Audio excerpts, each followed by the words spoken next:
Hey, ladies and gentlemen, welcome to the American Vindicta Show. I'm your host, Doug Thornton. Today we have on with us our dear friend and brother, Jamie Walden. Jamie is going to talk to us about some stuff that's going on right now with pending World War III. And for the sake of brevity, Jamie, let's get right into it, man. Thanks for being on the show. Yeah, absolutely, man. Thanks for having me on again. It's one of those things where, I think about it all the time and listen to a lot of talking heads out there. Actually, we're talking heads that are out there too, right? It's all kind of relative at the end of the day. But when I look at the reality of what's going on with this inevitability of World War III. So I chose that word very carefully. I said inevitability, not necessarily immanency. So inevitability and immanency are totally different, especially when we're talking about militaristic buildups and geopolitical and geostrategic maneuvering on the public sphere.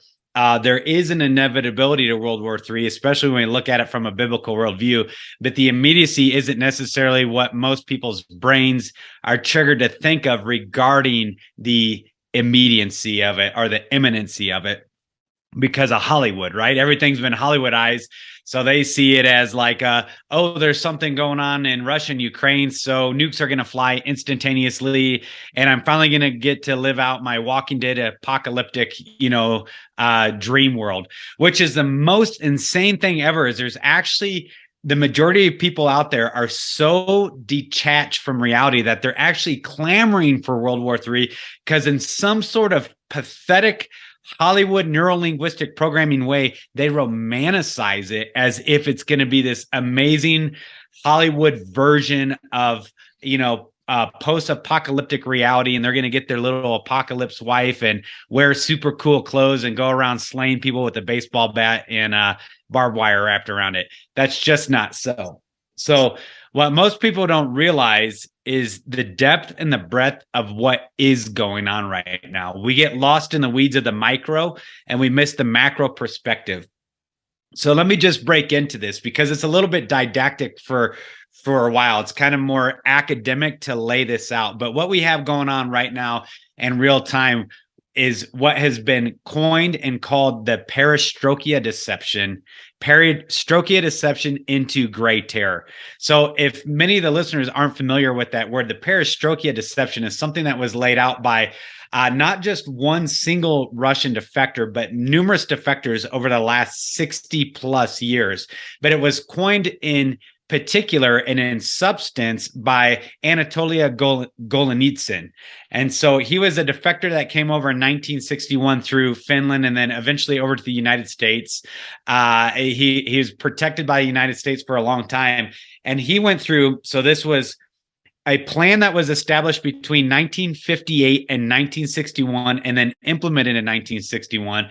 He was on the developmental side of the house as a GRU, that's Russian military intelligence side of the house, and developing this plan. He defected to the United States and he laid out in unbelievably great detail exactly what the Russian government or communism as a broader spectrum thing was going to do in order to not just collapse the West and subjugate and infiltrate the West, but also to create what would become a new world order. Notice that language, very particular.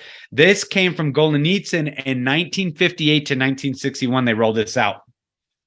He went into such great detail. Notice the time frame. In 1961, he came and defected to the US CIA and was telling this. And he has, to this day, a 94% accuracy in prophetic predictions. So is that because he's a prophet? Is that because he's Nostradamian, if that's even a word? No, it's because he knows and understands the mind of Lenin and of Marx, and therefore the geopolitics of the nation in Russia and of the spirit of communism as a whole. He went on to describe what was going to become he said the Berlin Wall will be torn down. There will be a reunification of East and West Germany. Russia or the USSR is going to collapse from their satellite states. They're going to collapse inward, and they're going to feign democratization. They're going to feign liberalization. They're going to set out and systematically look like they are throwing off the old order of their Stalinistic type of overtones for a more democratic, liberal perspective, economically, militaristically, familial, even with the Russian Orthodox Church at the center of it. So religiously, right? Looking like in this feint maneuver, this mega feint maneuver, as if they have collapsed and reformed in order for a long-term deception and infiltration and subversion of the West. He went on in great detail after detail after detail of exactly what they were going to do. And by early 1990, every single thing that he had said in 1960 was done. So this is leading somewhere. This leads up to even the current state that's going on in America through this Perestroika Deception. So this Perestroika is this idea that even Mikhail Gorbachev put into place, speaking of the fact that like they are in reformation, right? Perestroika means to reform or reformation. But what they didn't understand, the nature of this deception, was that it was not Russia that was going to be being reformed. That is the deception. They actually were infiltrating to reform through an evolutionary process the thinking of the entire West to make them ripe for kinetic invasion. This is what we see going on right now. I'll get to the gray terror component of it, but we got to kind of lay out, like I said, this more academic framework for it. So what's interesting about the West, Doug, is that we actually hear it all the time in our truther movement. We operate off of a dialectic, which is a way of thinking or processing the world around us. We operate off of a dialectic that's from Hegel or Hegelian dialectic, right? This philosopher. So we work off of a dialectic that goes problem, reaction, solution. In fact, we're always locking in the global elite and their maneuvering and their machinations into this Hegelian dialectic. But Russia and communism in general operates off of a completely secondary, polar opposite and opposition to the Hegelian dialectic, and that's a dialectical deception. It was actually coined by Lenin himself, well, Marx more importantly, and Lenin as this whole goal of creating an entire institutionalization of deception through formal academics within all of Russia to propagate communism around the entire face of the world. Why? Because they say it is their stated goal to literally restructure the face of the earth under a one world government with a one world religion under the banner of communism. Okay, this is how deep this goes. It goes on for forever and ever and ever, the depths of this psychological warfare. And again, it's all centered on this infiltration and subterfuge and this larceny and this payoffs and the control of media and the control of academia. Their entire purpose was, they said over the course, Golitsyn said this in his Perestroika Deception, is that over the course of 3 generations, they would destroy the nuclear family in the West. They would insert militant feminism. They would push rampant sexual perversion through mainstream media outlets. They would collectivize teachers' unions and get teachers' unions to become progressive socialists to actually insert Marxist communist doctrine into the public schools, beginning in primary school and the elementary school systems and up through the higher education. They said their goal was to infiltrate all higher education through bribes and payoffs to create an evolutionary process of thought that would only be progressive, Marxist, socialist, communist leaning. If any of this sounds familiar, let me know. They said that their goal was to create divisions in the West by the 3rd generation based on race, gender, sexual orientation, religion, political ideology, generational differences, urban versus rural differences, socioeconomic differences, et al. They said that this was a part of the deception. 1958, ladies and gents. They said their long-term plan, which was finalized in 1958, was to create cultural revolutions all across the West, from feminism to liberalism to sexual revolution to civil rights movement, consolidation of media under a couple heads that actually communist overlords would control, consolidation of higher educations and teachers unions. They wanted to foment mass migration from third world countries into the first world countries of both Europe, the European Union, and the West, to erode our national identity. They said that they would pay and fund all these third world countries that are beholden to communism to just flood the borders. And they also said 1958. It's crazy when you think of the dates.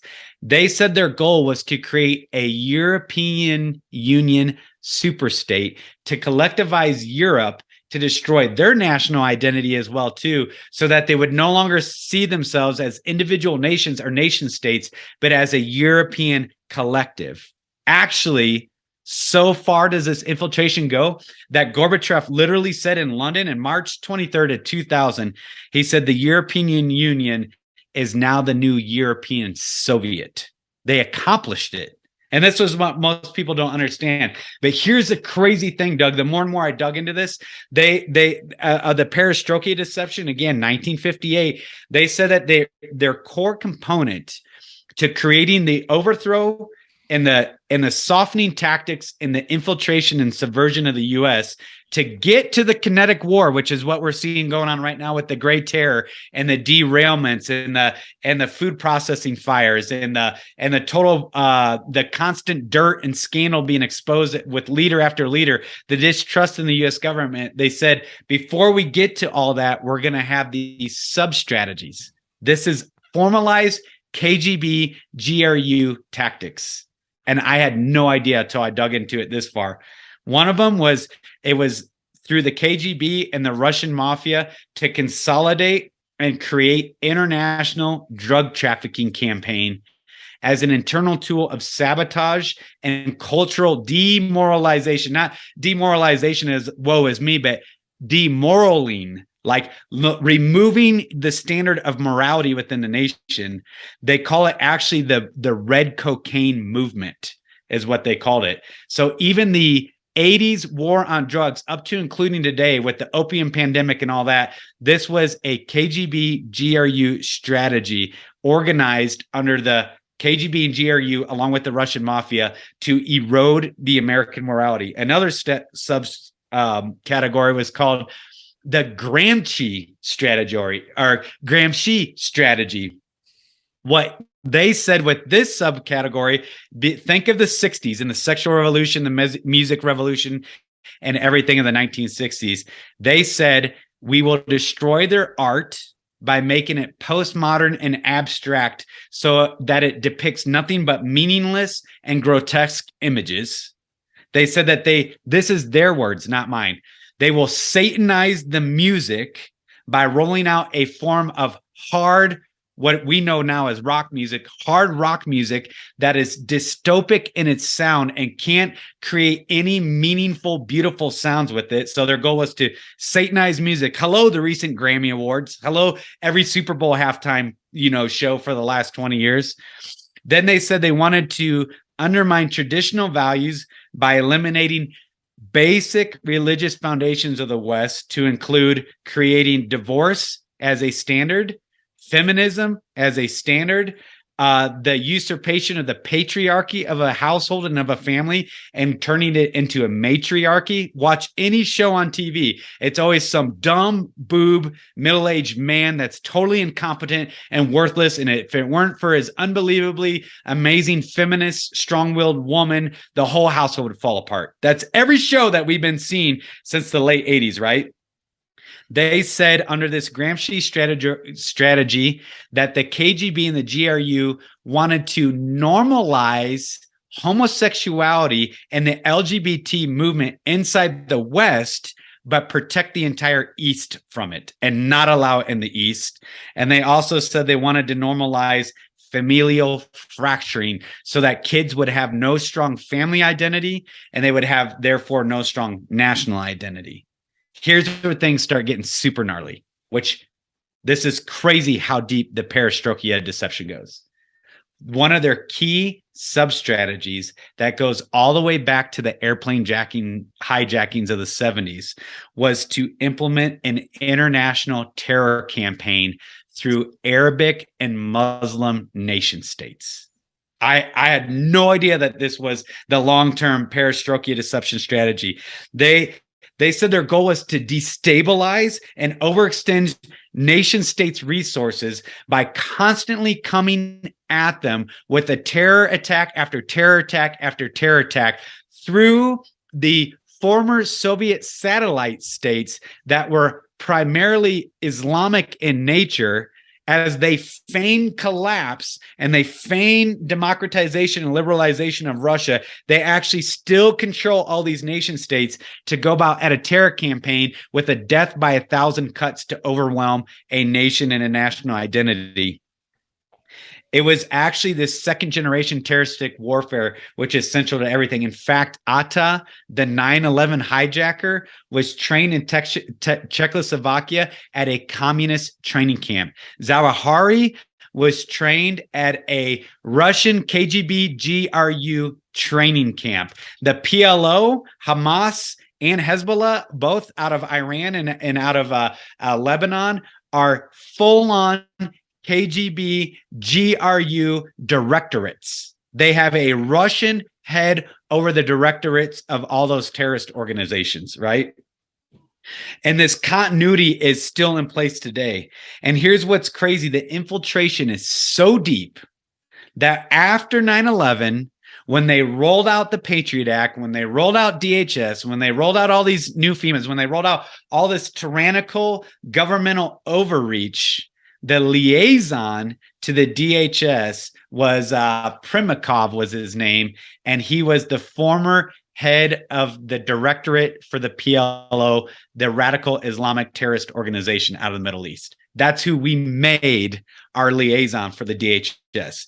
So it goes on and on and on. Their stated goal, even with the terror campaign and undergirding international terrorism through the Islamic nation states, was to make Western countries react and become tyrannical and oppressive by implementing what they had in the Stalinistic state of Russia, because then they controlled the leaders of those nation states. Dude, it just keeps going and going and going. Bush and Clinton and all these guys raised $18 trillion from 200 different international banks as a slush fund that was linked directly to the Russian KGB and the GRU. And they privatized, this actually happened under Ronald Reagan, they privatized the international intelligence agencies because they all converged with the KGB and the GRU. So it just keeps going on and on and on. Literally, all the world is a stage. The principal goal of Leninist communism was terrorism. It was terrorism. That's what they're literally revolutionary, which means they're terroristic in it's all about destabilization so that you can come in with a strong hand and overreach of centralized governing authority, consolidate everything under the federalization of a government for total subjugation of the people. This is the Leninist strategy that was propagated by Gorbachev and even what we got going on right now. So anyways, it goes on and on and on.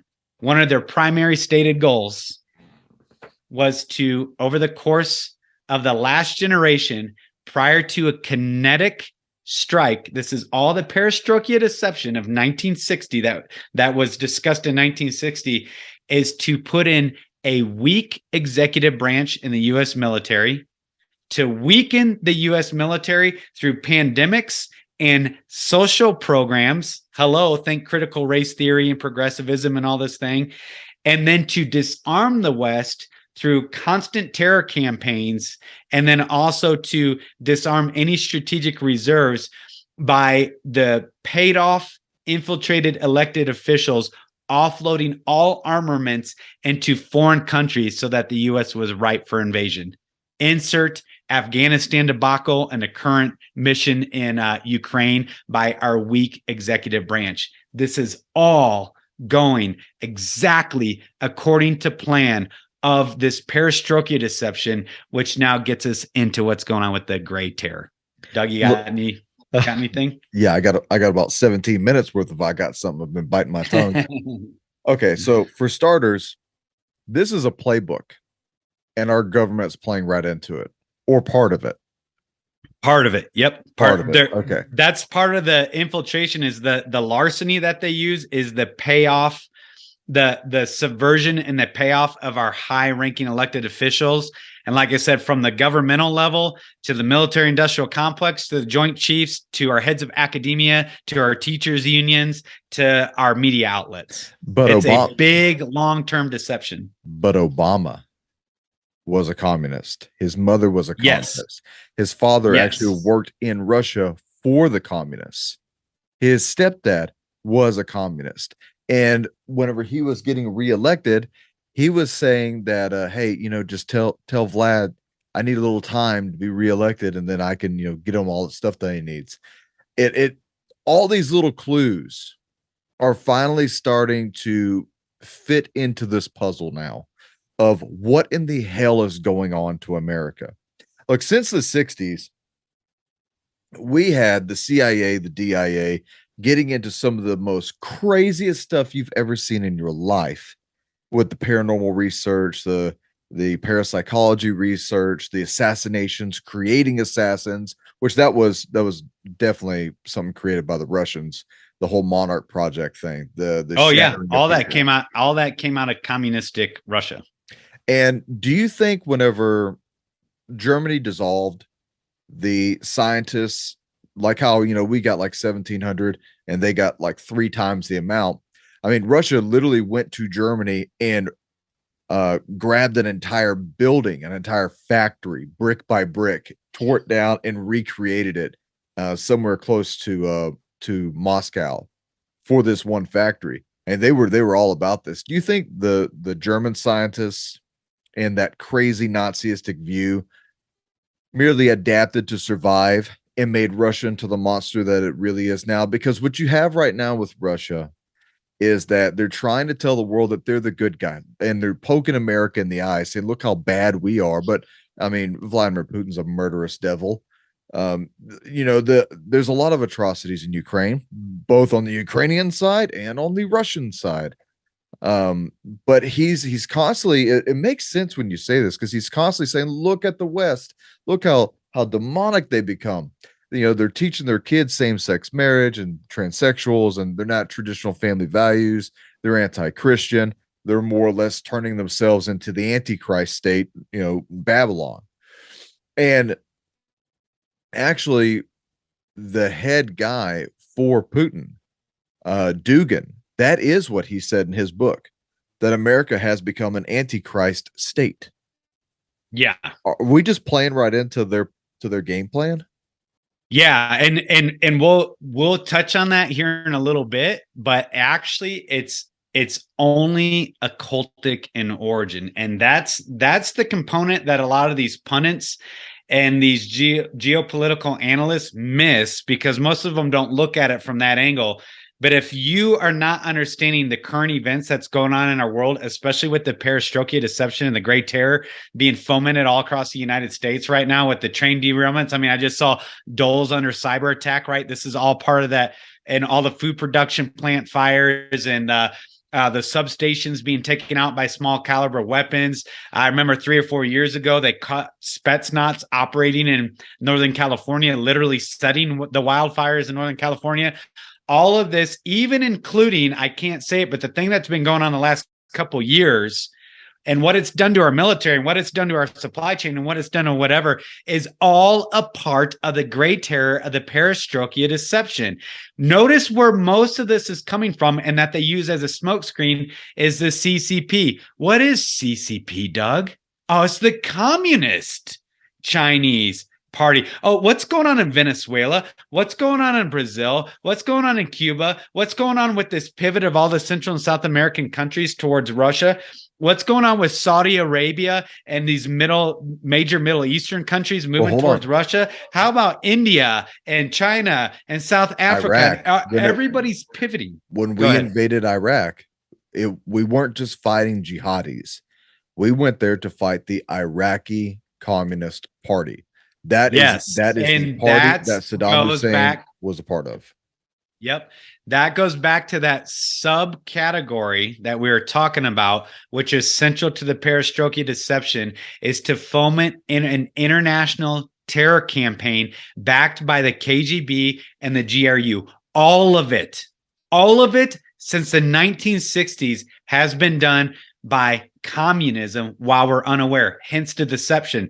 So even what we have going on right now with this amalgamation of media outlets and not being able to get truth, and you have Putin saying like it's actually illegal to be in any way, shape, or form outspoken about LGBT in Russia, yet in America literally our joint chiefs are wearing their furry whatever dog freak show sadomasochist mask on their Instagram posts, right? Like the drag queens are leading our school boards here, and in Russia that would never happen. They say the Russian Orthodox Church says that their country is founded on the patriarchy of a nuclear family. They abhor divorce and they want strong fathers leading their families. But in America, they say men are pathetic, horrible, whatever. They should hate themselves and kill themselves, especially if they're white and middle class, right? So this is all a part and parcel to the depth of this perestroika. It goes on and on and on. And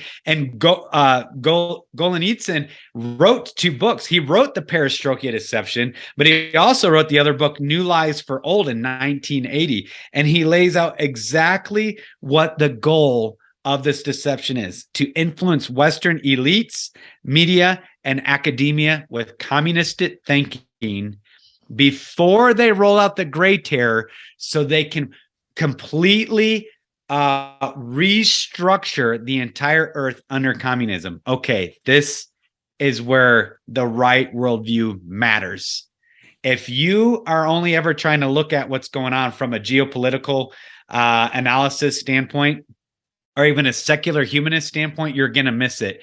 You have to understand communism and what's going on from a supernatural worldview, from a hyper spiritual worldview, and an emergent and political collectivization of the whole world and the whole earth under Lucifer is the stated goal of Lenin, which is communism. The stated goal of progressivism, wherever you hear the word progressive, it means Luciferianism. Wherever you hear the word socialism, it means Luciferianism. Wherever you hear the word sustainable or sustainability or sustainable development, it means Luciferianism. In fact, even the whole concept of global warming and ecological disaster was put out by the KGB and the GRU in the 1960s as a part of the Perestroika Deception. They said they could conglomerate and consolidate the whole world with the threat of ecological disaster. Sound familiar? I mean, this is insane, the depths to which this goes. But what it's all centered on is actually their goal of a totalitarian global government with a functioning mechanism as a police state, which is Lenin's stated goal and Marx's stated goal, because they were actually all students of Madame Blavatsky and the Theosophy movement. And if you don't understand Blavatsky, if you don't understand Alice Bailey, and you don't understand the Luciferian doctrines to which they're beholden, you can't understand any of this. You can't understand any of it. Blavatsky established the occultic beachheads in the United States and the UK and Europe, and primarily in communist Russia, which went out and created communist China and communist everything else. Theosophy is central to all the occultic practices. Theosophy is at the root of all the academia. Theosophy is at the root of all this progressivism and communism. Theosophy is at the root of it all. And what it says and does at the end of the day, without getting too lost in the weeds, is say that Lucifer is the one true God who will return to rule and reign under a global collective. Sound like a Soviet? A global collective state with a strong police militaristic presence that's oppressive over everything. This will be the age of Aquarius. This will be the new eon, and the Russian communist way of thinking there is what is going to amass the whole world and consolidate the whole world. Dude, it goes so deep. Lord Balfour, who established the Balfour Declaration, which established Israel as a nation overnight in 1948, his white papers, he was in Theosophy. Bertrand Russell was a Theosophist under Blavatsky. John Dewey and Margaret Sanger of the Dewey Decimal System of all our depopulation agenda, which Bill Gates is a student of, they were all of the Blavatsky Theosophy Society. Her Luciferian initiation was the foundation of the Thule Society of Germany. Right. Which undergirded the entire Third Reich's concept of an Übermensch, of a new global order, of a singular thing. Madame Blavatsky and Theosophy undergirded that. So literally, this term of communism, which is Luciferianism, every time I use it, think Lucifer. It was fomented in the late 1800s to get us through World War I, into World War II, to arrive at World War III with the kings of the East, Gog of Magog, Ezekiel 38 and 39, to usher in the great biblical prophetic fulfillment of the beast system. And it is all being done right now in real time with the inevitability of World War III. I was going to say that the Nazi ideology came from Madame Blavatsky, and that this had been around since the 1800s, since the late 1800s, which is fascinating to think that it took so long to creep through the waves to go from one seashore to the other. And because this was also here in the United States, it was in the White House as well. This is when people were doing seances. Yeah. They were doing a Ouija board seances really everywhere. Seances everywhere. And the White House was super big about it. The Übermensch thing, that straight up came from Madame Blavatsky. I can't remember the guy's name. There was a guy and his brother who were the two guys who were very elemental for setting up Nazism prior to World War I. There was already Nazism. So many questions I want to ask you about this. Yeah, let me hit a couple of these points because I'll lose my train of thought. But Theosophy went into Switzerland. Remember the Gotthard tunnel base opening? Yes. Switzerland is central to everything. So Theosophy's main base became Switzerland. And there it ran under the cult of Astarte, which is interesting. If you have a biblical worldview, you'll know that Astarte is one of the reasons the worship of these mystery religions, of these occultic, principalities through Astarte, is why God regularly judged Israel and the nations around him. Here you have Blavatsky establishing the cult of Astarte in Switzerland, which became the foundation, no kidding, of the Soviet GRU. The Soviet GRU, their military intelligence, was completely based off of the cult of Astarte out of Switzerland. The Theosophical cult of Astarte had a leading psychiatrist called Carl Jung, most of you are familiar with that name, whose disciple during World War II was an OSS officer named Alan Dulles. Interesting. The founder of the CIA studied under Carl Jung and the cult of Astarte with the GRU and the KGB in Switzerland. Like, you can't even make this stuff up. This is how deep this goes.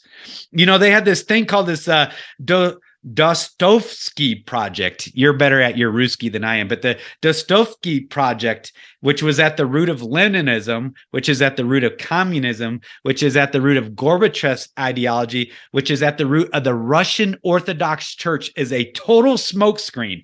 It is a total smokescreen, and they all say that they are the root of the New World Order in the Age of Aquarius. Interesting. I swear every time Trump came on the radio or TV, he used language regarding the Age of Aquarius. In fact, He is the first Aquarian president that was brought into power under the right celestial alignments for the Age of Aquarius, which all of the Theosophical occultism has been waiting for. Their occultic plan is to usher in a new world order. This is why they have to have World War III. It is going down, and it's not going down because it's East versus West. It's going down because it is the plan. It is the plan. Our officials are in agreement with the European officials, which are in agreement with the Eastern officials for this giant smokescreen maneuver for mass trauma, shared traumatic experience to create a new global collective consciousness of trauma to usher in what they've been trying to usher in for a long time, which is a Luciferian global initiation into the new order of things. It's crazy, right? What's funny, not funny, it's not funny at all, is the foundations of the United Nations is the Lucifer Trust. Most people don't know that. The foundational publications for the United Nations is called the Lucifer Trust. They reorganized it under the Lucius Trust because they thought that was a little bit too in your face. And it is all of Madame Blavatsky's theosophical doctrines that are the basis of the Lucifer Trust of the United Nations, which the KGB and the GRU actually manage. They manage it all. They manage all the intelligence agency. They manage it all. People go, it's the Vatican, it's the Vatican, it's the Vatican, right? Or like the deep state, the deep state, the deep state. You cannot get lost in the weeds. There is a bigger, giant, supernatural worldview of understanding of hyper-spiritualism through this theosophical society and these ancient occultic mystery religions, these Canaanitic, Phoenician, Egyptological, Babylonian, Sumerian mystery schools of ruling principalities that are actually directing the affairs of humanity. And that gets us in to exactly what we're seeing tangibly in real time, which is the full rollout of gray terror against the United States of America going on right now. You know what's crazy is when you look up the Age of Aquarius. Do you know where you can go right into and find out about the Age of Aquarius? The National Archives. Isn't it interesting? One of the central theme songs of the 60s, remember when they completed this plan and rolled it out in 1961, was the Age of Aquarius, the Aquarian Age. It started the sexual revolution, the drug revolution, the feminist revolution, the racial divide revolution, and the liberalization and the Marxist revolution through all academia and our elected officials all happened in the 1960s. Last year, when I was doing my research into Roswell, I wanted to get more information based off of government standard paperwork, which is something that me and you would be more familiar with. And I'm like, I wonder what the government has hiding in National Archives. And you remember me and you doing a show over Roswell and the fake alien invasion.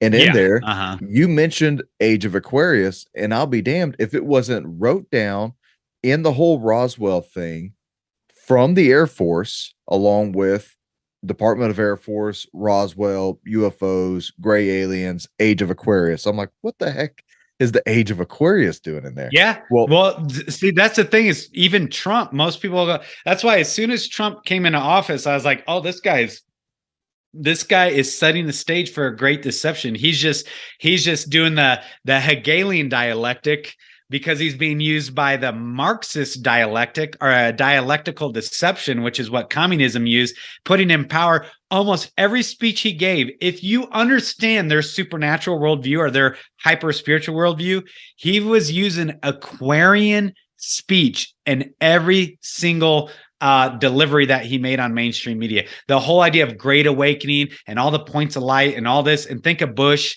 think of all his little occultic new world order, double speak all the time, embedded in everything. That is all Age of Aquarian speech from Blavatsky through Theosophy unto global Luciferianism under a centralized global government. Well, real quick, the Age of Aquarius, here's a definition for anyone who's kind of wondering what these two yahoos are talking about. The Age of Aquarius is in astrology, is either the current or forthcoming astrological age, depending on the method of calculation. And it says that astrologers maintain that an astrological age is a product of Earth's slow precessional rotation and lasts for 2,160 years on average. I'm sure that number has something to do with whatever is going on, but the rollout of the astrological age, ancient aliens, star brothers, even the damn Pope comes out and says we'll be baptized by the aliens because they know right, the Exo Vaticana, yeah. Hey, the Lucifer telescope, what's it looking for? It's looking for aliens. They come right out. Lucifer, yeah. And here's what's central is, because all this is relatable. I know people can easily try to disassociate, but even this idea of disclosure or panspermia, alien savior, all this stuff that all the world is going to, the only way that this can roll on to the scene is post World War III. That is why I say they must have it. They must have a nuclear exchange so that then again, that global collective traumatic experience that gives a hive mind, a counterfeit hive mind, that they can come in with the next level of deception to consolidate all power and religions and monetary systems and control under a new order of things with Luciferian initiation at the head of it all. So again, that gets into what is going on right now in real time. Great terror. Great terror. So Viktor Suvorov in 1988, he wrote the book about Spetsnaz, specifically talking about Spetsnaz, the role of Spetsnaz, and what they would be doing just prior to World War III. Okay, are we ready for it? I'm gonna bullet point it, right? So this is their great terror. Suvorov, he details the role of Spetsnaz just prior to the initiation of World War III. Let me read his direct quote. He says, the last month of peace, as in other wars, has almost a palatable, air of crisis about it. Incidents, accidents, and small disasters add to the tension. All these operations, because of course none of these events are an accident, are like any other known officially in the GRU as a preparatory period. And unofficially, it's known as the Overture, if anybody's heard the word Overture. The Overture is a series of large and small operations, the purpose of which, before actual military operation begins, is to weaken the enemy's morale, create an atmosphere of general suspicion, fear, and uncertainty, and to divert the attention of the enemy's armies and police forces to a huge number of different targets, each with its own objective of the next attack. The Great Terror is a disruptor of infrastructure and sabotage conducted in a way that can never be directly related to Russia. This is what Suvorov wrote. This is our plan. The GRU reckons that in this period, its operations should be regarded as natural disasters, acts by forces beyond human control, mistakes committed by people, or as terrorist acts or organizations not connected with the Soviet Union. Think like, oh, the environmentalists did it, or the Antifa did it, or the BLM did it, or the left extremists did it, or the right extremists did it, or a disgruntled citizen. So the whole nature of the Overture of this great terror before World War III is to create plausible deniability for the Russian government until it's time. They said they will require little or no weapons, very few people, rudimentary tools, basic sabotage with an easily explainable, plausible deniability. The Overture is to last months and increase in frequency and broadness of evidence. Suvorov points this out, dude. Nuts. They will attack things like oil refineries. They will have train crashes in random spots carrying toxic chemicals. They will create massive forest fires that seem seemingly disconnected, are related to human error or human interaction. They will have unrelated outbreaks of deadly diseases. Sound familiar? To overwhelm our critical infrastructure. They will break down our communications by having attacks on our electrical power grids with small arms fires by Spetsnaz, and they will create psychological warfare throughout the country by creating scandal after scandal after scandal about our elected officials to create widespread distrust. So no matter what the government says, the American people will not react to it. I'll keep going. They said it as a part of this gray tier, just prior, in the months prior to World War III, they will create food facility fires, train derailments, power substation sabotage, cyber attacks on key infrastructure. Dole Foods is under cyber attack right now. They totally shut down today. They will have they will have cyber attacks on our communications and on our banking infrastructure. The political scandals and the erosion of international support for the U.S. due to the incompetencies of our deep-seated corruption and scandal, and they will put into power a completely ineffective executive branch. And that's all being done right now. All done. It's done. They're doing it. So that's why I say there is an inevitability of World War III. Who knows the imminency? You and I know the logistics of war. It could be, it takes so long to mobilize and to activate and to put your things in place. It takes years of preparation, which they've been in years of preparation. And we're coming into this convergent zenith of the reality of this Perestroika deception through the Gray Terror unto World War III with a nuclear exchange to the consolidation of this new Luciferian world order and fulfillment of biblical prophecy with Gog and Magog and the armies of the East coming across and this great crescendo of peace being taken from the earth and men given over to slaughter one another, famine, disease, pestilence, war and rumors of war. And all this stuff is going on right now in real time, and nobody's even paying attention to it. So let me ask you this then. The Polish president just recently came out and said that he's ready to set up a new world order to combat Russia, that the western territories of Ukraine should be given over to Poland so that if anything lands in that territory via artillery strikes, then Russia would have officially attacked a NATO nation. Do they have a point with not wanting Russia to move westward, because Russia would continue to move westward until they encapsulated everyone in Europe? Or is that just a byproduct? I look at it as it's smoke and mirrors. So it's pretext and context to be able to justify the nuclear exchange in a way that the plebes, right, the peasants, don't march on their very small global elite government controllers, because we could overwhelm it at any heartbeat. So it's building, they're actually very strategic. I mean, again, this is a long-term 60, 70-year deception to create the plausible deniability to have this agreed upon exchange for a restructuring under this Aquarian age. So it really is, it's bigger than what people think. And again, that's why if we reduce it to nation states or just basic geopolitical analysis of the moving parts that are going on in the world right now, or the media sound bites, we'll miss it.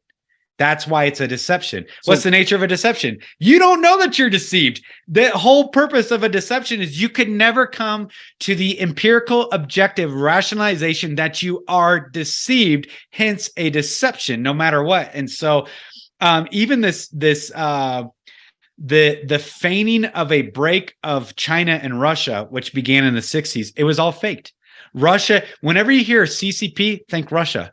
CCP is beholden to Russia. The economic collapse of the U.S., which was part of their Perestroika deception in 1958, was to erode the U.S. economy and have everything go over to China, because China and Russia are working together. Well, Russia is the overlord. China supplies the bodies for the war. What's interesting when you said that is that Russia was on our side in World War II, quasi.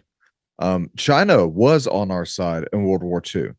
And then immediately after we help repel Japan and Japan finally surrenders, I mean, like within 1 year, Mao Zedong comes online, and he literally says we need to be at war with America, and they start to grow the communist war machine, the CCP. But like literally, we just won World War II. We helped you out from your subjugation from Japan, and they immediately turned communist, and that was because of Russia, because the close connection. They're a border state with each other. I don't think a lot of people understand and what that. people have to understand is Nazism and communism seem like they're at war with each other. They're not at all. It is a feint maneuver. They're not at war with each other. They're actually rooted on the same mystery school foundational principles. Theosophy, which is Canaanitic, arcane, occultic mystery religions. They're the same. They have the appearance of divergence, but they actually have the same exact goal in mind. That's like saying the difference between black magic and white magic. Exactly. Or it's like going using a left-right paradigm. There's no left-right paradigm. It's the globalist versus everybody else. There's no CNN versus Fox News. Are you kidding me? Trace the money.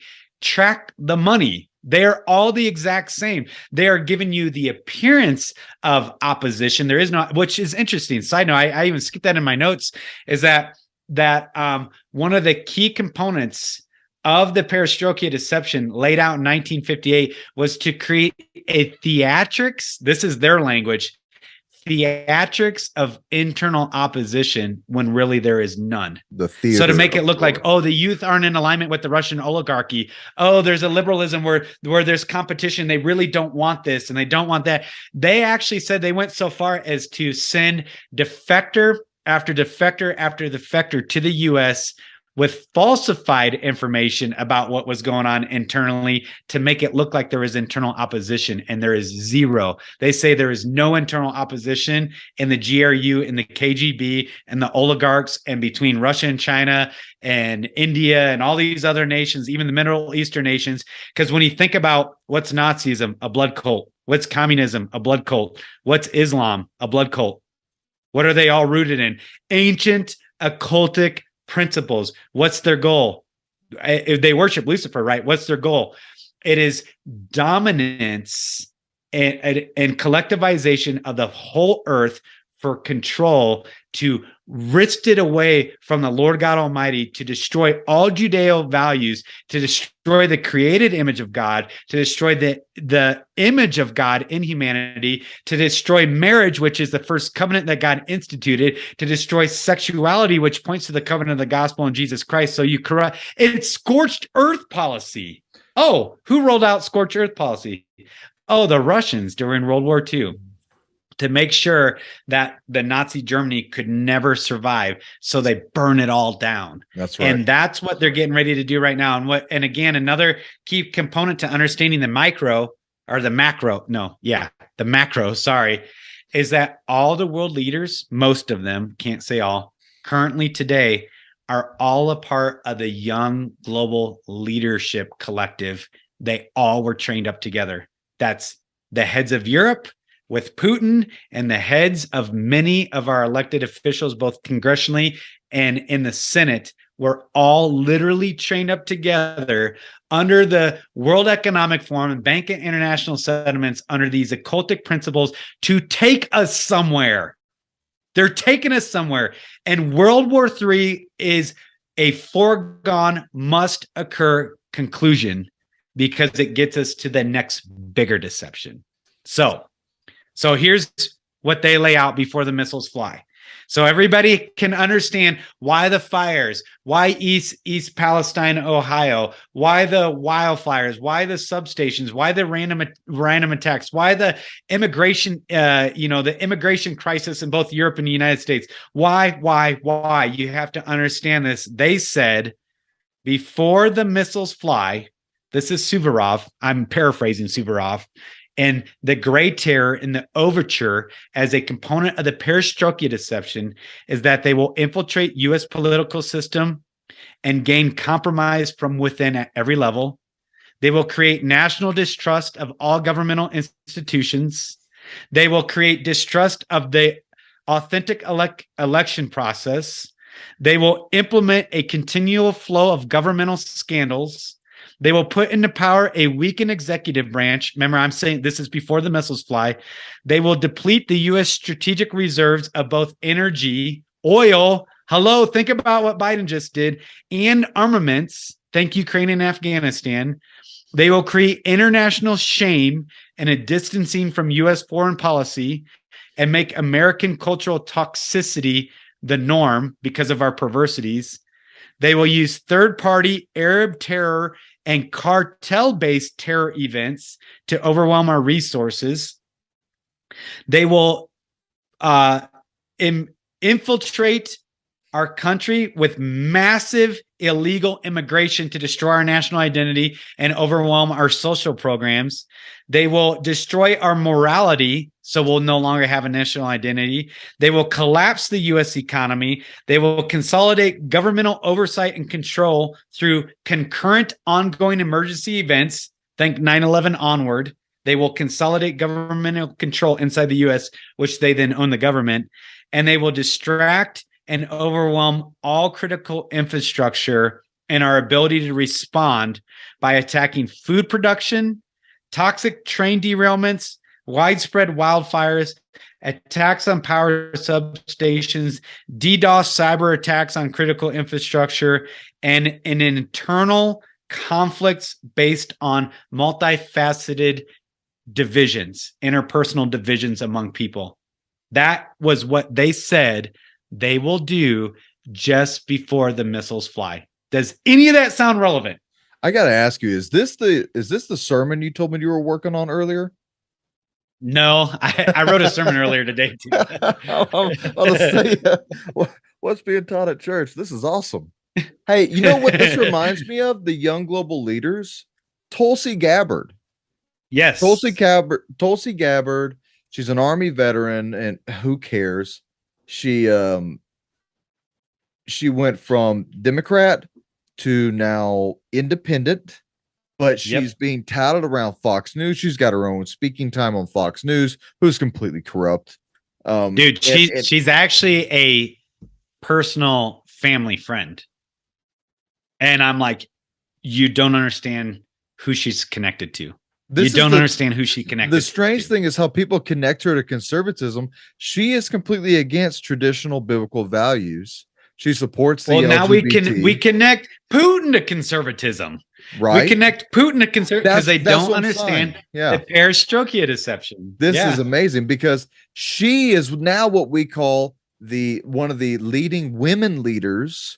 Look, no offense to any veteran out there, but just because you have a veteran attached to your name doesn't make you a good person. It doesn't make you the most valued person for politics either. But she's against all of, I guess you could say, biblical values. She supports LGBT. She supports the abortion stuff, and then a bunch of other really crazy stuff, open borders and all this other stuff. But now she's being paraded about as a conservative princess. And the whole time my mind is melting. I'm like, hold on. Isn't this the one that all you leftists were calling the evil witch? Because she dared to run against Biden or whoever. Okay. So here's another thing real quick. Guess where Madame Blavatsky was born at? From Mother Russia, wasn't she? Dnipro, Ukraine. Oh, there you go. The Donbass. And remember, region. it's Bella Russia. It's Belarus. It's Bella Russia. And Ukraine was a part of Russia. And all the stands loaded with Muslims was a part of the Soviet Union. Yep. All the major terror networks were out of the Soviet Union. The Slavic nations, Bosnia, Herzegovina, Moldova, Romania, all those, they're all part of the Soviet Union. They feigned collapse in order to lull the West asleep for the Great Perestroika Deception, which is rooted in a cultic, long-term, 5,000, 6,000-year-old strategy for the usurpation of the throne room of God, quote unquote, the usurpation, and into a global, collective, one world government with a one world religion that I think will be rooted in a rewriting of orthodoxy for this panspermia, hyper occultic, God of old, men of renowned, return of the golden age of the gods type of reality. So again, I know there's a lot loaded into this and it's hard to compartmentalize it, but if you just start working from the macro down, you'll understand the micro. You'll understand the train derailment in Ohio. You'll understand the Chinese balloon. What's the Communist Chinese Party? What were they doing? Collecting the information on all of our nuclear missiles and on all our strategic bases, on all of our submarine bases, and they were allowed to do it by our government. Why? Because the deception is complete. It's been infiltrated. Everything's been infiltrated and subverted, including our economies, our elections, our officials, our mainstream medias, our intelligence communities, our military industrial complex. It actually, although we're not aware of it yet, it has all been consolidated, and there is currently operating a one world governance is in operation currently. Let me ask you They're something. just not. Go ahead. Go ahead, brother. Go ahead. Finish your thought. Oh, no. I was just going to say they just need the right event to not force it on you, but to get you to demand it. And that's the nature of a deception. They're not coming at you with a FEMA camp black boot on your neck like all the truthers think is going on. They're not coming at you with that. That is not a deception. That creates pushback. That creates aggravation. That creates insurgencies and counterinsurgencies. They're not coming at you with a boot in your neck. They're going to foment the right set of circumstances globally and cosmically all at the same time so that you will demand them as your savior. You will demand a reductionism of all borders, which creates wars. You will demand a reductionism of all inequalities, socioeconomic inequalities, because that creates wars. You will demand and put to death anybody who has a religious dogma, because that creates wars. Because everybody just had this horrific, traumatic experience together where billions were vaporized in a matter of a half hour.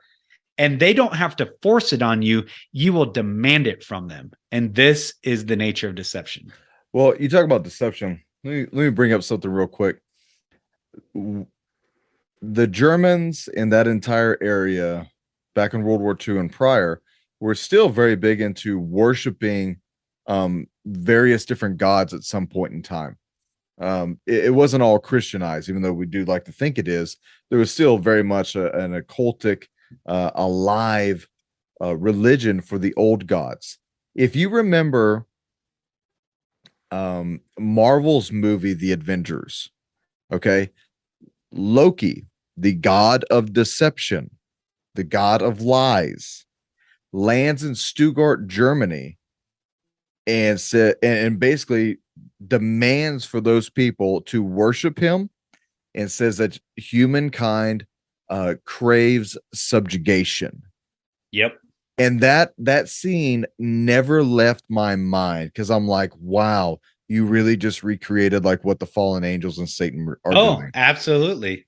Dude, I think about too, I think it was one of those Captain America movies. I think it's Robert Redford in one of those, playing whatever role he is in. And they're all a part of, if you think about it, it's communism. All the liberals, what do they want? Communism. That's collectivization. That's socialization and progressivism, Marxism, Leninism, which is Theosophy, which is Luciferianism. It's all interconnected. But he says in that movie too, he's like, sometimes you just have to burn down the old world in order to build up the new one. This is the phoenix that is on the back of every one of your dollar bills. This is the phoenix arising out of the ashes because of a global conflagration that's going to look like a counterfeit Armageddon. and counterfeit this so that even the Christians will be deceived. They'll go, wow, that war was Armageddon. So this guy returning now must be the Messiah. This is Jesus the Messiah because Armageddon just happened. See, and now we're going into a counterfeit utopic millennial reign. It's a counterfeit millennial reign. It is the system of the Antichrist. It is a beast system of global collectivization with lying signs and wonders and deceiving you with flattery by preaching peace and security. How could you be deceived by that unless you had been so traumatized? You had been so traumatized. Everybody collectively with the same shared experience, much like what just happened in the last couple of years, which was a softening technique, which is a part of the gray terror. Remember, I said they'll use diverse, deadly diseases to consolidate power. The next big thing and the next shoe to drop is the inevitability of this World War III, but it's because they're taking you somewhere beyond that. There's something beyond that that is their end goal. World War III is a symptom. It is fruit. It is not the root. The root is the great deception. But if you don't understand the Perestroika deception, then you don't understand the gray terror that's occurring. Then you don't understand why the government and our culture is so jacked up beyond comprehension. And what is our government and our culture all centered on? The worship of Lucifer. It's every single detail, every little Hollywood movie, every little soundbite, every little pop culture thing, every stupid new song or video coming out is, including our, our government officials, it's all about open worship of Lucifer, which was brought in by the communists who are the true worshipers of Lucifer. And now let's not negate the Kabbalists and know and understand that all of them are completely unified in who and why they worship who they worship. There's something interesting that I pulled up. This is titled Russian Influence and Unconventional Warfare Operations in the Gray Zone. This was a hearing before the subcommittee on emerging threats and capabilities of the Committee on Armed Services of the United States, 115th Congress, first session, March 29th, 2017. It states a few things I'd like to get your opinion on. All right, so this is Senator Heinrich speaking to, this is, a statement from Senator Martin Heinrich, yeah. And he says, when I asked him about Russia's conduct of denial, deception, and disinformation operations, obviously what we were just going over, General Scaparotti stressed that Russia takes not only a military approach, but a whole of government approach to information warfare to include intelligence and other groups, which accounts for its rapid and agile use of social media and cyber. Russia's use of the full range of political, economic, and informational tools at its disposal provides it the means to influence operations in the gray zone, short of a direct conventional war. And today's hearing is an opportunity to examine the lessons drawn from Russia's maligned activities in Ukraine. And then the other part of it, it says that the most amazing information warfare blitzkrieg we have ever seen in the history of information warfare is going on. What do you think about that? Is that pretty close to what you've been describing that Russia's been doing? Yeah, absolutely. And again, people, it is genius tactics. I mean, if you were an enemy or you had an adversary or other belligerents, these are the tactics that you would want to employ. And the unique thing about the Russian tactic is a long game. Again, remember, we're not talking about Russian as in the Russian people. Just like in America, we're not talking about the American people. We're talking about the ruling elite. So we say Russia, it's not the Russian people are cannon fodder. Look at what they're doing with them on the battlefields of Ukraine. It's the young men who suffer. It's the families in these war-torn areas that suffer, while these global elite go from bad to worse and from wicked to wicked to wicked to wickedness beyond comprehension. And it's ubiquitous control. So you look at the fullness and the totality of the infiltration and subversion. it is everything, and it's in the technological sphere, right? The powers of darkness are Satan is the prince of the power of the airs. You're going to utilize everything that you can through media manipulation to achieve your goals. Hence, the sexual perversity of the West is unmatched since the days of Noah. That is a plot of Lucifer. The destruction of the family is a plot of Lucifer. The infiltration, the apostasy of authentic Christianity and the authentic gospel is a plot of Lucifer. War, death, carnage, hatred, racial division, gender division, every division, that is a ploy of Lucifer. And it's all being done through whole-scale psychological warfare, through signals intelligence and implementation of signals intelligence to achieve their goal. I mean, look at like I know you and Dave Hodges have covered this ad nauseum as well too, is like the Grid X1 and the Grid X2 drills. Who was a part of those drills? Russia and China. Russia and China. Oh, interesting. Russia and China. What was going on in Vietnam? Oh, it was the communists. What was going on in Korea? Oh, the communists. What was going on in Indonesia? Oh, the communists. What's going on in the Middle East? Oh, it's radical Islam, which were all under the former Soviet Union. What's going on with the European Union? Oh, it's a collectivization of a state, like Gorbachev said in 2000. It is the new European Soviet, and they achieved it because it's all going somewhere. Who runs and undergirds the United Nations? The Lucifer Trust, established by the publications of Madame Blavatsky of the Theosophical Society. It's all interrelated. And then what do we have laid out in scripture? And I know there's divergent perspectives on this. I love Derek Gilbert's work. His work on the etymology and the historicity and archaeology of the names of the principalities and stuff like that is just profound.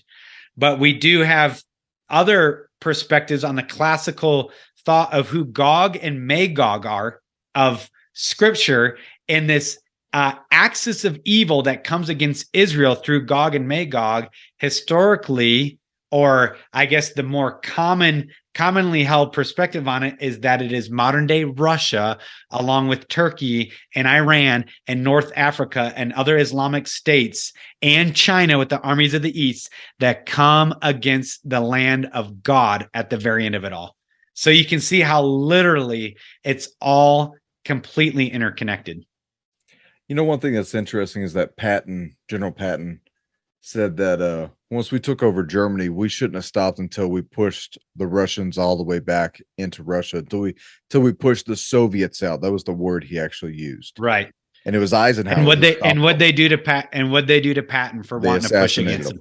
They killed him. Yep. They killed him. Yeah. Because he was not playing ball with the big macro plan of the feigning of Nazism and the red threat, the red scare, right? McCarthyism and all that. He was not going to play game, so they killed him. All right.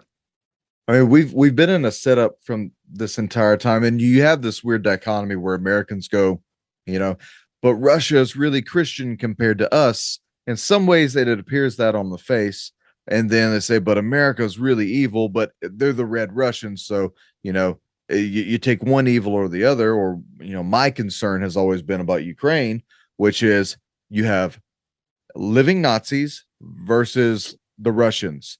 Let them kill each other. That's kind of been my thing the entire time. I don't want to help fund Nazism, and I don't want to fund communism. Regardless of however it is that Putin has now, said the Russian Federation is, or the way it looks, we have so many people within the political side of the house, and not only that, but within Hollywood and media, who are aligned, or should we say maligned, to the entire thing. And Americans don't know what direction to turn. They don't know who to trust. CNN, Fox News, InfoWars, Doug and Dave Intel Report, Jamie Walden. Who do we trust? Who really knows? Who's being paid off? Who's on whose side? And what ends up happening is you have paralysis by analysis, too much information, and people just stop caring. They just unplug. I'm going to watch a cat play piano for the next 9 hours on TikTok. Oh, you watch that too? That's hilarious. No. Well, and that's why I'm saying, like, we have to paint the macro, because if you don't understand the big picture, it's easy to get paralysis of analysis and not understand what's going on. So again, just go to the basics that we do know, not what we don't know. Who owns Hollywood? The Chinese, the communists. Who owns academia? The communists. Who owns the Democratic Party? For sure. Like these are just things that we do know. The communist. Who owns lower level education? The National Education Association. The communists. Well, who owns the unions? Hold on. Communism. Communism owns the unions. Who owns the two terror groups? White supremacy, which is communism. Communism. And then you have Black Lives Matter and Antifa, which is communism. Right. And then you go, okay, what's going on in the European Union? So let's shift continents. What goes on in the European Union? It's socialism, which is communism. It's so then you can go through all the Islamic or Arabic satellite states. It's communism and Nazism. Actually, the Nazis formalized these disbanded tribes of Muslims and unified them under Nazism. Actually, the whole concept of jihad came through Nazi ideology from Nazi propagandists that worked their way around the Middle East to create a buffer zone from North Africa through the Middle East to get up to where they're at. What is our global economic system based on? Communism. So at the end of the day, communism, when people hear communism, again, it's the neurolinguistic deception that's been going on. They think of it as a political ideology of Russia. It is not a political ideology. It is a religion. It's a religious ideology. Communism is Luciferianism. Everything that God created, they seek to destroy. God says he's known the time and place of our habitation. God says that he set the boundaries of nations. They want to tear down boundaries. God said that it's a meritocracy, right? They want to destroy meritocracy and make it socialist, communist. God has said, I love marriage.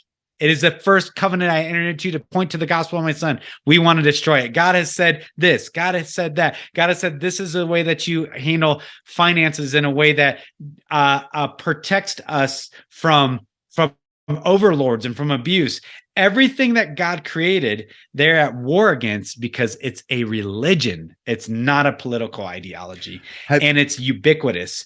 So if we are still thinking of East versus West paradigms, we are going to miss what's going on. And actually what we do is we fight against each other, which is a part of the deception, is to get us to fight each other 24/7 on every type of division that they can create. They created it, the Perestroika Deception. Have you seen this new TV series on HBO called The Last of Us? I just saw a heading for it, but I have no clue what it's about. Well, I've been watching it. I don't approve of it, and I don't recommend watching it, but I've been watching it. There's I think it was episode 2 or 3, and I didn't watch this. I refused to, but it's like all a big gay scene. It's imagine that from my buddies who have watched it. They got surprised, like, oh my Lord, and trying to turn it off. Completely unnecessary, apparently, for the plot line of the story. But the plot line of the story is that there's this weird fungal infection that happens, and the fungus turns people into zombies, and then these horrific monsters, and then the entire world shuts down because zombie apocalypse, fungus zombie apocalypse. Well, this last episode, I believe it's episode 6, the main character and this girl who she's a 19-year-old girl who plays a 14-year-old girl that's extraordinarily foul-mouthed. I mean, like it takes away from the TV series how much cussing this child does. And to me, it's disgusting. But I want to watch it because I want to see what in the heck they're planning, because billions of people or whatever are watching this apparently.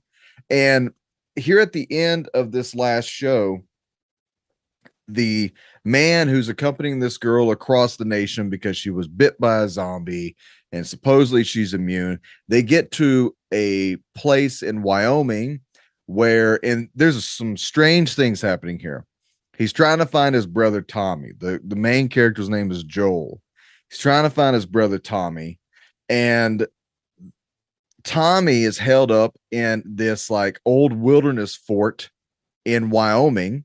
Okay. He's married now to the lady who's in charge of the entire place, who's a black lady. And guess what she introduces to them when Joel is asking about the community? Well, it's a commune, not a community. And he said, what, you mean like communism? And they go, yeah, we share everything and everything works great. And the lights are on and people are safe. And I'm sitting here going, this is why I'm watching this, because there's so many people who are going to watch this and they're going to miss what they just said. For one thing, I'm going to say a few things that may get me in trouble, may not. There's been a growing rise of black extremist communism since like what, the 70s, 80s? Since the late 50s with Black Panthers and onward are hardcore militant communists. Absolute communists. Yes. You can go to the FBI website and look it up. It says they are black supremacist communists. Yes, which so is Antifa, and so is BLM, and so is the entire Democrat Party, and so is the Republican leadership. Not just general Republicans, but Republican leadership. They're all communists. And so right here in this show, the lady that is saving everybody and keeping everybody safe is a black lady, an elected leader. She's a politician. She was a former U.S. Attorney General, so she was a lawyer, which right away, you can't trust lawyers. Come on, guys. But she's the good guy. Always. Painted as the good guy. It has nothing to do with the fact that she's black. Has nothing to do with the fact that she's a woman. I could care less. It's the fact that they're using identity politics to divide. That's what this is all about. It's all about it. And communism saves the day. That's their goal. Yep. And because if they can foment all kinds of instability, like defunding the police or racial tensions or whatever, then you consolidate greater centralized control. What is all of communism is a super state of governmental control over every detail of your life, over every square inch of farmland, over every piece of water, over every animal in the wild.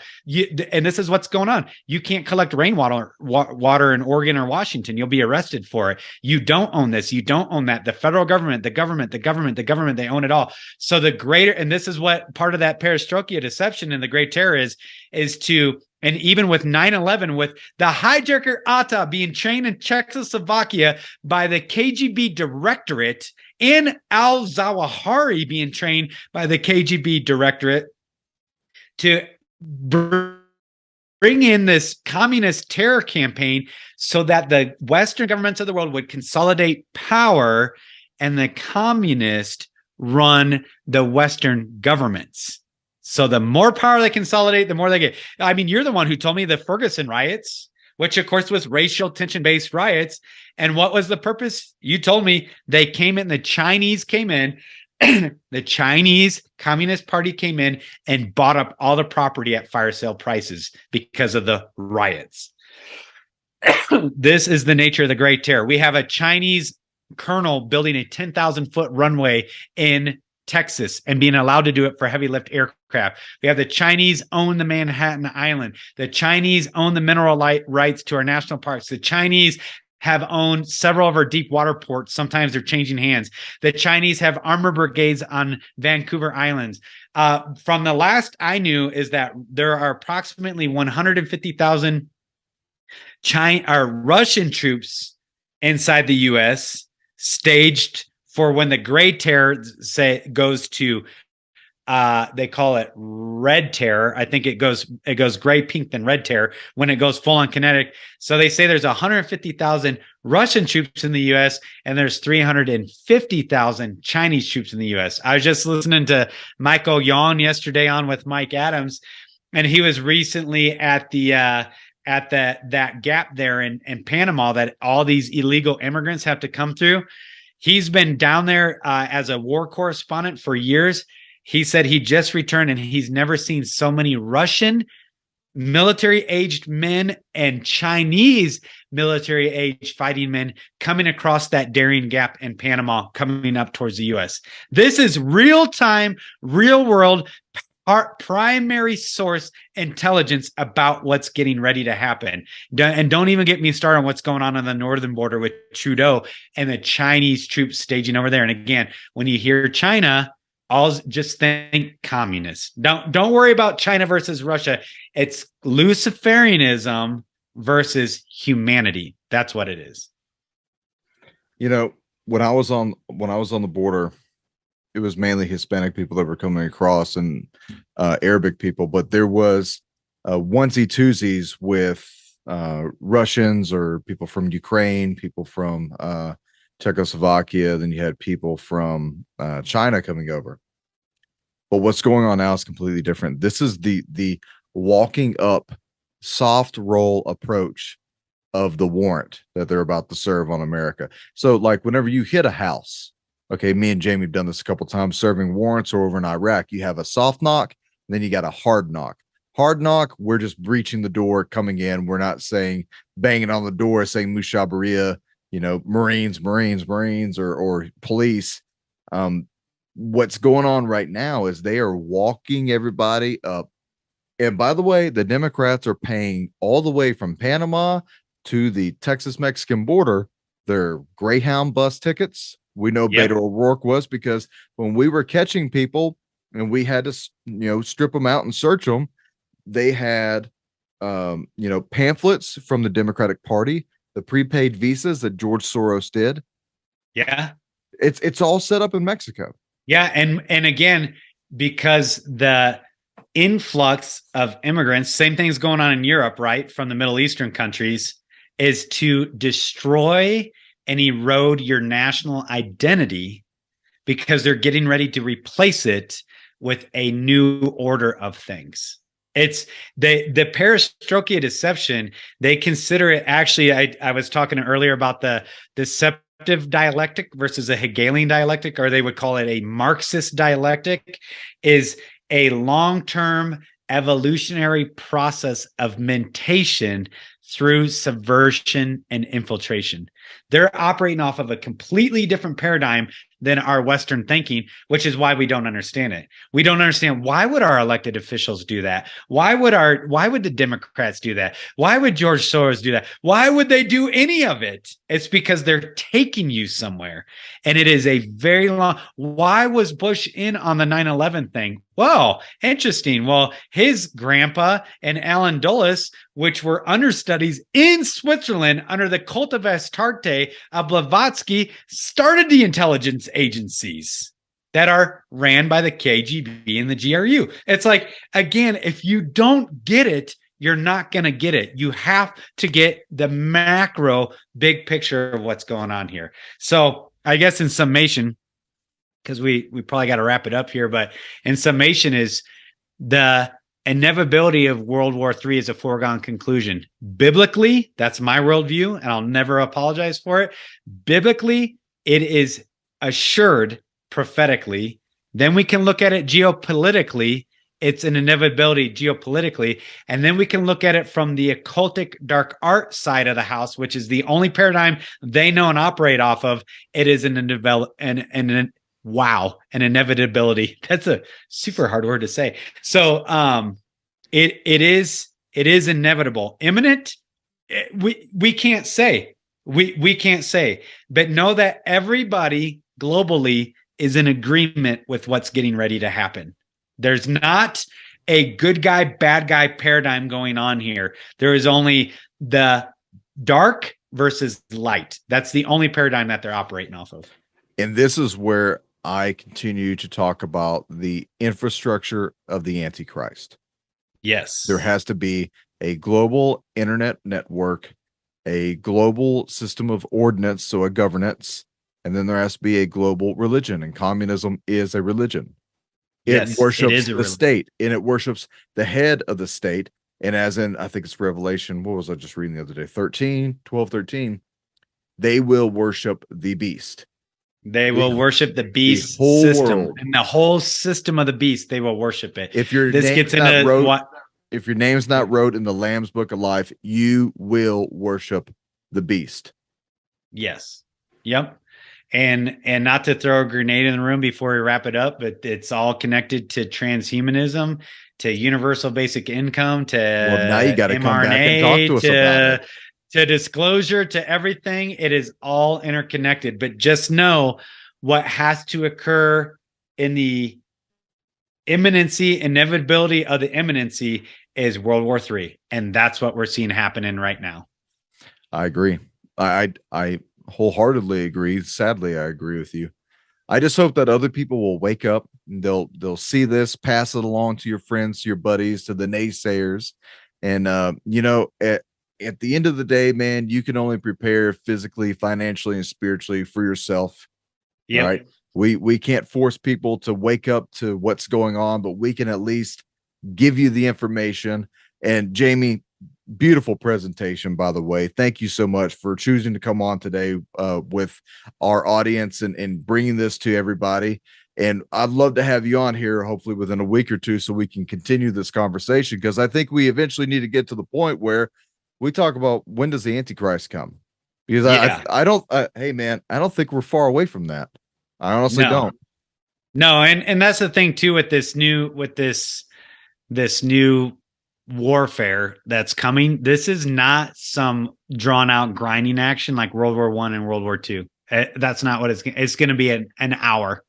It'll be done in an hour, and that's what's needed to create that new hive mind that is ripe for a savior in whatever form he comes. And whatever form he comes, to make them ripe. So there isn't this big buildup and a big long drawn out grinding action of, you know, the tens of thousands dying. I'm not diminishing that at all. I hate seeing bodies laying in a street. I've seen too many bodies laying in a street, but this thing's going to be done in an hour, and then the true great deception is rolled out. So. Yeah, man, it's coming quick, but yeah, thanks for having me on. I know it's hard. I could always fire hose for hours and skip all the details and stuff like that, but there's so much to it, to being able to understand the lateness of the hour and where we're at, so that you don't get caught up as cannon fodder on a battlefield that you don't know or understand. That's our goal here. So thanks for having me on, bro. Hey, Jamie, let people know where they can get your information from. Yeah, they can find me on YouTube at Jamie Walden, or Rumble. It's Walden0352 on Rumble. And you can get a hold of me at omegadynamics.org. That's omegadynamics.org. All right, man. Appreciate it coming on. Ladies and gentlemen, thank you very much for taking up your time. Stay frosty. The enemy's out there.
Klaus Schwab from the World Economic Forum has said, "You will own nothing, and you will love it."